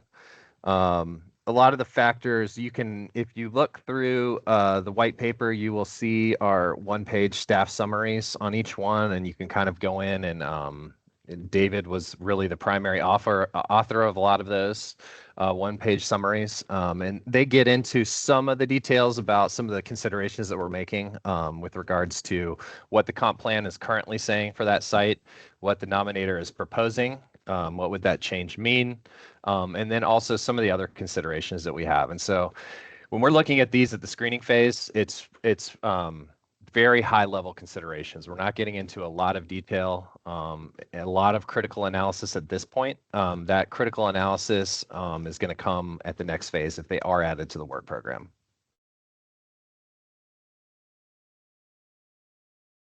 I just wanted to, being a military person, we always graded criteria and ranked them, and just so you apply the same ranking all the time across objectively. And that's that's kind of what I think we were looking for, is you take the fuzzy math out of it. You can make the numbers or the data say anything you want or tell the story, but it's how do you really qualify, and can you do that repeatable across many? And, I just look at many boards I've sat on, and we had to apply the same criteria uniformly. And that's where people were getting questioned when they'd ask, why did this one float when it appears to stink? Or, this one is a slam dunk and we should move forward. So I just wanted to share that, because I was in probably 25 minutes of discussions after the fact to let you know that there is some community concern out there. And the more transparent we are during these processes, we may not agree with you, but at least we can understand the decision. And that's all. I'll be quiet there and pass. Thank you. Thank you very much. Appreciate those comments. Mark, do you have anyone else? We have a few more hands up, Supervisor.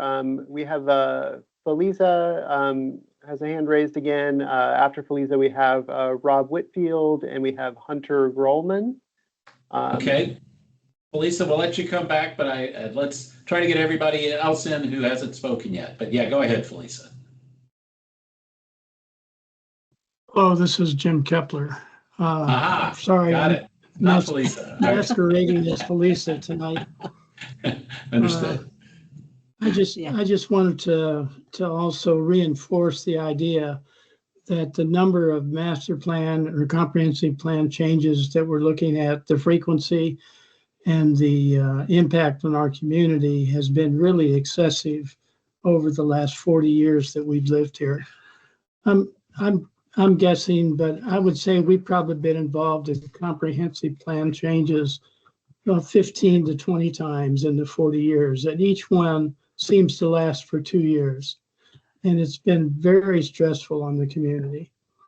So anyway, I just wanted to reinforce the idea that comprehensive plan needs to be more difficult to change, and reviews should be less frequent. Thank you. Thank you. Appreciate that, John. Okay. We have Rob. Right. Rob, you can unmute. Hello, Rob. Unmuted. Yes, I got it. Good evening, folks. I'm Rob Whitfield, former Restonian. I guess I've been going to planning meetings for 20 years plus, but I'm still new to using online. And then what happened, somebody called me and I lost my place. I guess I only became aware of this because of a Fairfax Now article today, and you guys may be further along in your understanding of all the impact collectively of these projects.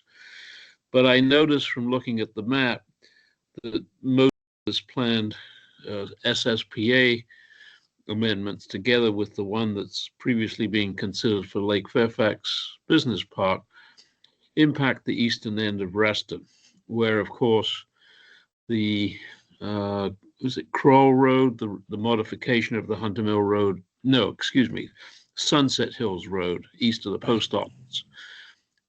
Forgive me, I didn't get here to the beginning of the meeting. What's the status of that Kroll Road intersection? What has happened in the last 5 years? I know it was considered some years ago. Is it still in the plan? Is it something that depends on funding by the county? What's the overall status of that improvement? Yeah, I'll throw it out there. It's in the comp plan. Still, it was put in I believe 2019. Yeah. And so that's what's still there. There was well, and I'll just put this out there too. For the property in question, not the nominators, but for the property in question, there is still a pending lawsuit against Fairfax County for denial of a subdivision plan that was submitted by Brookfield, which, among other things, did show that connection, but had other issues and therefore was not approved by LDS staff several years ago. That case has been appealed to the Virginia Supreme Court, and the court has not yet said if they would hear the case. So that saga continues. But that's it, Rob. And the road is not funded in the existing CIP. That's right. It's not in the CIP, not in the VDOT 6-year plan. Okay, and then last night, Walter, I sent you something about the Reston Service Transportation District. Did you see that memo yesterday? Oh, Rob, what did you say? The Reston, I'm calling it Transportation Service District. Yes. And I guess there was a meeting on April the 9th, which was held at Hunter Woods Shopping Center, but it wasn't online. So I guess the question is, so the questions relate to the improvements being made, the use of the funds from the Transportation Service District, and how I don't know the boundaries of that district in relation to where some of these property applications are. So is to me, much of what is east of where the post office is not in the service tax district. Is that correct? That's right. That is correct. That's right. Okay. So in terms of any road improvements in the eastern end of Reston are not going to benefit from the service tax district funds. Correct. So I'm sorry to be stuck on transportation, but I've been asking questions for 10 years. I can only tell you at about 2010, 2011, I happened to see for Comstock at Sunset Hills Road and Wheelie, an estimate made then that it would be 1,600 units, 1,600 additional vehicles per hour at the peak period. And I don't even know if that was before the Marriott Hotel and the latest round was being added. And so I went to a training session at VDOT back in 2015 on, and I don't know if it was called Section 527 or Section 870, but the whole issue to do with the eastern end of Reston, we have perhaps a dozen or more properties in which either A, currently being developed, or B, to be developed in the next 10 years. And we've got to be able to look at the total picture of what's going to happen at the eastern end of Reston. And is that a VDOT action that needs to be done, or is that a Fairfax County action? Rob, there was a comprehensive study done with the comprehensive plan update that John Farrell mentioned. I think John said it was 2017. It's actually 2016 when that was done. And the model looked at all the existing and proposed changes to land use throughout all of Reston. And that, and Rob, there has been since then no additional density added to the comprehensive plan. So that model stands. That transportation analysis stands. So that was the one that was finished at about 2018. Yeah. And I, at the time when that was finishing, and one of the things it didn't do was look at the additional traffic coming down the toll road from Tyson's as a result of the, let's say, tripling of permitted development there. Yeah. And so it's not just the traffic within Reston that has to be considered. It's the additional traffic in the, I'm going to say, the 10-mile radius of Reston that will be resulting from all the developments in the area. And I'm sorry, that's how I see it. And that's, and in fact, Tom Bashadney basically said, we don't have funds to study. And so maybe, I don't know, this is a maybe, MWA, since it controls the toll road, well, I don't know, it's racial, the traffic volumes being driven mainly by Tyson's growth. And so in a sense, it is VDOT that should be looking at this rather than the locality. So I'm just wanted to make you, I'm sorry to keep hopping on about these things, but we're looking at land use, and it's the same as when I spoke about the Oakton AT&T property a month ago. Clearly, Oakton is a community which has road through traffic going to Tyson's, diverting from 66 and Hunter Mill Road. And ultimately, some of the traffic movements need to be diverted to the county parkway off of Hunter Mill Road.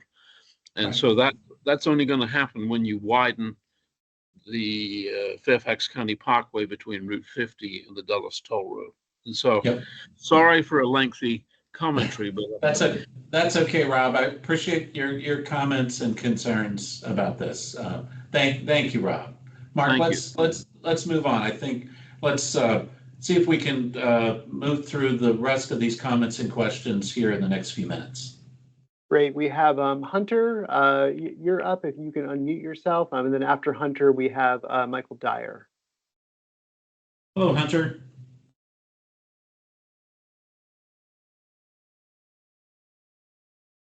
Hunter, you should be able to unmute yourself at the top right of your screen. You can click the icon.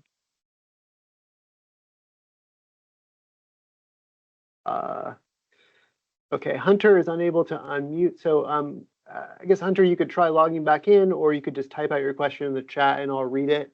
For now, we could skip to Michael. Yes, can you hear me? Yes, hi, Michael. Hi. Well, first, I just wanted to apologize to anybody who hasn't seen our plan. What happened was 20 days ago we came to the in-person meeting and we heard a lot of community feedback about how important this road was. And so what we wanted to do is quickly go back to the drawing board, see if there was a way where we could deliver this amenity to the community that the community wants in a manner that didn't require 300 units to be built to deliver the amenity. And so we quickly had our engineers do the work. We quickly started talking to the community. Niels mentioned a meeting that we had with a couple of members from Equestrian Park. And our goal is just to continue to solicit feedback about the priorities of the community when it comes to the road and density and by right uses. There's 3 competing interests there, and we're doing our best to work with the community to suss those out. So I did put our website in the chat. Our website has the most updated drawings that we're now talking to the community about. And our goal is to continue that community outreach, to have small community meetings, to have large Zoom meetings, and continue to get the feedback that's required to try to deliver this road that to us seems very much needed in the community. Yeah, Michael, thank you. I know that it come up in a previous question, so I'm okay with you answering that. But we told all the other nominators that there wouldn't be an opportunity to present. Oh, sorry, I apologize. That's okay. That's all right. Just trying to move along, but it did come up in an earlier comment and question, so it's okay. So thank you, Michael. Mark, who else do we have? So while Hunter is typing out their question or rejoining, we have Mark Maskell. You should be able to unmute. Not working. Mark, you're not unmutable, I'm afraid. It looks like trying it again. This is, oh boy. All right. Microsoft stock is going to crash after this technical demonstration. Sorry about that, Mark. So I guess, yeah, if you want to try rejoining or if you want to type your comment in the chat. We have Bruce Bennett. Let's see if this works for Bruce. Bruce, I'm hoping you can unmute yourself now. I've enabled your mic.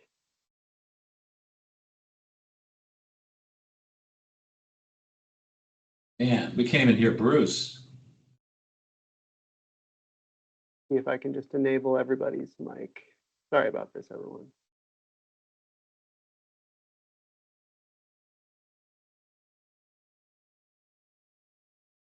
Yeah, I'm afraid it's not on that end.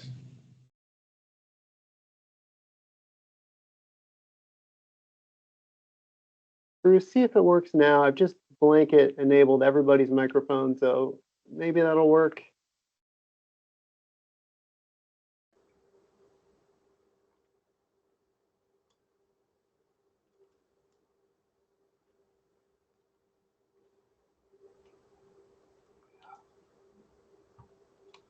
Mark, it looks like you are unmuted now.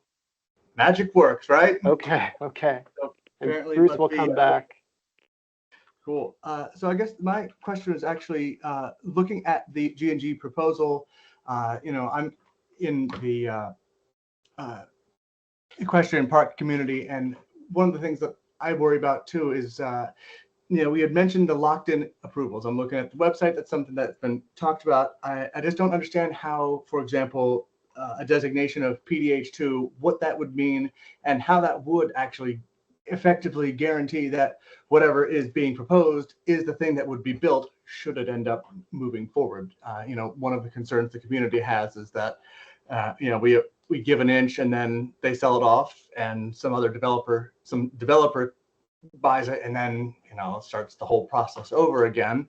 How would this work? And I would actually love to hear from both sides of the equation, if I can, from G&G and from the county, to help me understand, is there validity to that, and would that actually guarantee that whatever is being proposed is very close to what gets built? Would it be all right if I answered? This is Tim Reiser with G&G, and we started the process through G&G, not as a builder or developer, predominantly to be able to control the SSP nomination, to make sure it is in conformance with what the community and we all agree to. We anticipate if we were to move forward and we were able to establish a relationship that created a community that the community could support, then we would then turn around and then have a purchaser complete it as designed, and we would have the sale take place on the basis of that being completed and the entire project being approved. And then when that project is shovel ready, then they would begin to build it. They wouldn't close and we wouldn't sell that property until they had a shovel ready project under the plan that we had already created as being the plan that would actually be built. So you're suggesting that if I understand you correctly, you would say, all right, Mr. Buyer from us, this is your proposal. We like your proposal. It matches what we think. And we're going to go ahead and close this deal because you've got this thing that is going. Do I understand that roughly about right? I think I followed that, but ultimately we're going to have the project when the project has to get a comprehensive plan and then a rezoning, and at the same time plans would be developed that would meet that comprehensive plan and that rezoning. In conformance with what we're doing, we would be working with a purchaser of that property, and at the time, and they would not purchase the property until that plan, exactly as approved as the community and we all ultimately if we came to some resolution, that's the plan that they would then do. And obviously they would close on it only at that time that they could actually dig shovels into the ground and start actually building on that particular plan. Okay, so then playing devil's advocate, who holds you guys to the fire to make, because you've established very nicely how you would hold a purchaser to the fire to hold to the plan. How does, say, the county make sure that you hold them to accountability as well? How is the county twisting your arm, if for lack of better words? This process is all part of the SSPA nomination, and then the rezoning would be being done, at some point in time concurrently, and at the same time the planning would be done, and the actual development plans are being submitted, and so all those are being in place. They would cost, I mean, literally, probably $500,000 to $1 million to do, or more, to do all of that anyways. So we're going to all get to the very end, and we're just going to walk away from that and say, no, never. We want to go back to the community and ask them to do something different again. It's not possible. I mean, it's going to be a pretty difficult task for us to get the community to agree to anything here, and we're trying to come up with something. I'm sure we couldn't come back to twice in the same period of time and get any kind of and have any credibility whatsoever, and nobody would allow us to go beyond that, I'm sure. Tim. I think I appreciate you Yeah, and Mark, yeah, if I could ask, Salem, do you want to talk just a little bit about maybe substantial conformance or whatever, Yeah. however you want to, Yeah. what assurance does the community Sure. have that what gets through both planning and rezoning is consistent with what happens in reality? Yeah, so for any of these nominations that are out there, if they get moved on to the work program, that initiates staff to start working on these projects. And there are different tiers, and I think we explained that earlier. The tier ones would be the ones that would move first. They're the higher priority ones. But what that means is you know, county staff is going to start studying these individual nominations, and they'll turn into plan amendments. And so we'll go through the process of evaluating what the nomination is. We'll start evaluating it based on what we have in the current comp plan. We'll start sending that out to various agencies across the county to get input on the things that we talked about earlier about ensuring that we have the right number of public facilities coming in to match that. You know, we have schools in place, so we have the road network, all those kind of things. And so what we do at that point is we're ready to develop a staff report. We're ready to start working on what we call plan text, and that's the actual text that goes into the comprehensive plan, and it goes into those area plans. It gets down to literally the parcel level, where we set parameters, plan language that basically, usually with all of our plan amendments, we're probably going to call out a certain density level or FAR that is usually a cap or a max that we expect to see on a site. We will talk about things that various road connections may need to be made. There may need to be additional pedestrian facilities and pedestrian infrastructure added to projects. We will talk about setbacks on properties, making sure that there's either the right amount of visual mitigation for different land uses next to each other.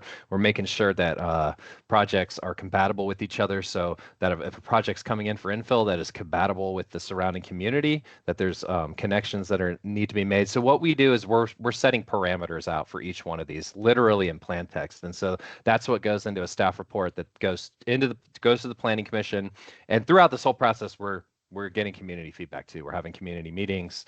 And so we'll take that to the Planning Commission, which eventually goes to the Board of Supervisors as well, the Planning Commission recommendation that adopts that plan text. You can think of it as basically parameters that are set, and that basically sets it up for the next phase, which is the rezoning process. And so what the rezoning has to do is it has to make sure that that whatever the application is for the rezoning, that it's in substantial conformance with the comprehensive plan. And so you're basically building a box for all intents and purposes. In a layman's terms, you're basically putting it into a box so that there's specific guidelines, limits, roles, and stuff that you can't. Correct. Heights, yes. Setbacks.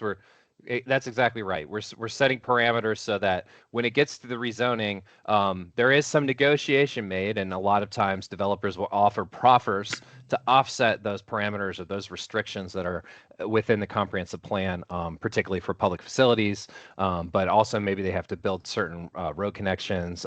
But they have to build the development to what the comprehensive plan is saying that it has to be built at, right? And so those are those parameters. And so there is a level of once it gets through those steps, the developer has to, you know, and again, the comprehensive plan is a set of recommendations, but generally we're looking for alignment with basically the majority of recommendations that we have in the comp plan. So there is a level of security, I would say, once it gets through that plan amendment stage and moves on to the rezoning stage, that, you know, and again, when we're working on these plan amendments, we are in conversations with the developer. The developer may be doing community meetings, but ultimately it's up to the county staff, the Planning Commission, the Board of Supervisors at the direction of the community to figure out what those parameters are and what makes sense. And my neighbor also chimed in on the chat to say that once zoning's approved, the builder can petition for a further density increase.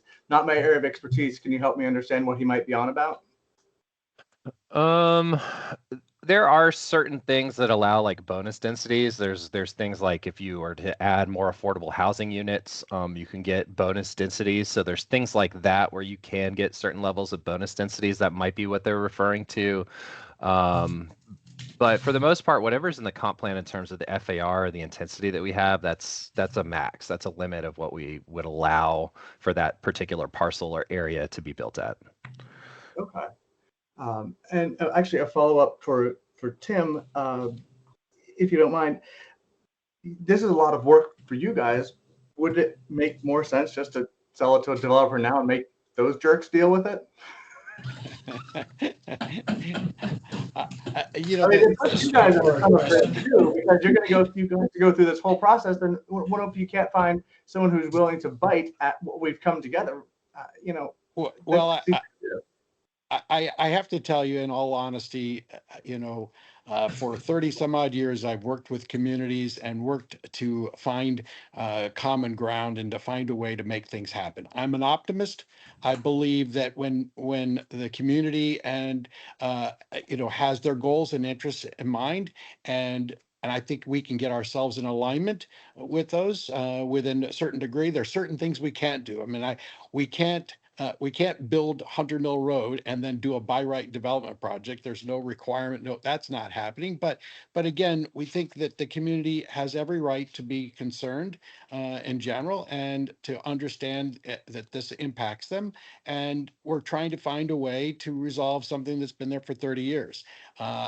Listen, we can wait a longer time and then try to come up with something much more dense and much more, you know, less desirable. This is a big piece of property in a very unique location, and it will be of interest. But my sense is it's best to put this to rest. I just hope we can find a solution, and I hope you all give us the time to work with you all to find a solution. We're really trying very hard to find and understand a program that works for everybody, and we want to solve it. And the community does appreciate that the proposals, well, I don't know if our numbers are quite in alignment. We do appreciate that it's not a middle finger the way, say, Brookfield's approaches were. So in that respect, we do really appreciate a more candid approach and being a little bit closer to the ballpark, as Neil's put it. So thank you. Hopefully we can find something that'll get a little bit closer. We appreciate that. We'll work with you. We appreciate that. Thank you, Mark. And Mark, how many more hands do we have raised? And Supervisor, we have just another comment in the chat. We have a couple folks. Tara Winfrey, I'm not sure if you're still here, but you asked if we'd already discussed Colvin Run. If you have a question, you can put it in the chat or you can raise your hand. Bruce Bennett, you're on the phone. You'll have to figure out how to unmute. I cannot unmute you. You'll have to do that. And then we have one more hand raised, Supervisor. We have Bob Architect making another question or comment. Okay, let's see if Bruce can talk and then give Bob another chance, and then let's wrap up. So, Bruce, are you able to speak? I know you can speak. As a matter of fact, I might even be able to channel what you're going to say, but I've known Bruce for many, many, many years. Oh, Bruce, I'm sorry. Sorry we did this technically, but and Supervisor, Bruce did email us a letter, so I'll make sure that you, I believe it was sent to you as well, and I'll make sure that you see it. Sorry about that, Bruce. Let's go ahead to Bob. Thank you for another opportunity. I'm just taking a moment to address Tim's statements. Number one, as a longtime resident of the county, I'm kind of unaware that once something is approved, that there is a group called Real Estate Enforcement Police in regard to making sure that things that have been approved get done. If there is knowledge of Real Estate Enforcement Police, I'd certainly like to know it. In addition, as an attorney, let me say that any resident attempting to challenge something that hasn't happened that was promised in court, it is clear to any court in Virginia that they lack the standing and the measure of damages it would take to demonstrate that this is enforceable by a court in the state of Virginia. So two things. One, this is unenforceable and unpoliceable. Thank you so much for another moment to speak. Bye-bye. Yeah, thank you, Bob. I would just point out, and Mark in my office knows this well. Once a development proposal gets through the comprehensive plan process, then gets through the zoning process, they still have to get through LDS, Land Development Services, the site plan process or subdivision. And at the site plan process, they look backwards to the rezoning, and it has to be consistent with the rezoning. And then at site plan, if they get that approved, then they have to get their permits. So then permits has to be in conformance with whatever is shown on the site plan. So I would say the system isn't 100% foolproof. And, we have seen from time to time things modify some along the way, but I think, I don't know if staff has any, well, anyway, it's, Bob, does that make sense? Well, it could make sense. The difficulty is that once it's approved, there's very, very little that could be done because of the fact that if we were speaking, let's say, to a Toll Brothers, I can understand that. But we've been shown a mystical drawing of lot plans, not by a true builder who's building these homes, but by someone, organization that wishes to quickly sell to these builders. So at that point, what they have shown to committee and staff, I consider mystical. I don't consider it real. I'm surprised there wasn't a dragon on one. But that being the case, again, there is no real estate police once we get going. And two, a court of law would offer no solution because any plaintiff would lack standing and measure of damages. Thank you very much. Thank you, Bob. Now, let me ask Mark, did Bruce happen to get online? I have his email up. Bruce might be trying to call in. Let me do this, Mark, if you could. Let me just read very quickly from Bruce's email to give him a chance, since we've had some technical issues. He's talking about the proposal from G&G has gone so far as to say they'll pay for a 2-lane version on a 50 to 60 foot right-of-way of the citizen preferred and county approved 4-lane version of the realignment of Sunset Hills. He says, I'm fairly certain VDOT requires a 100-foot right-of-way for any realigned Sunset Hills, as shown in the comp plan. VDOT might verify that. G&G in a new drawing is showing 50 to 60-foot right-of-way. The narrow right-of-way is a concern and should be enough to cancel the SSPA in this cycle.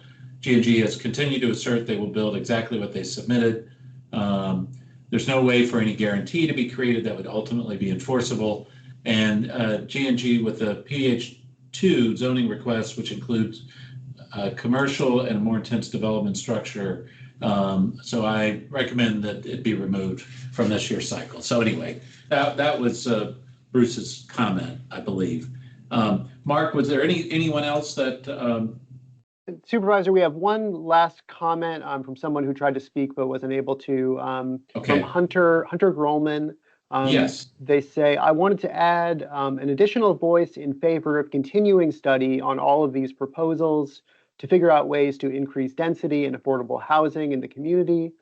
I also wanted to echo the earlier wish for more transparency into why certain proposals weren't recommended by staff to be included in the work plan, and voice my support for further study into the Reston National Golf Course proposal in particular.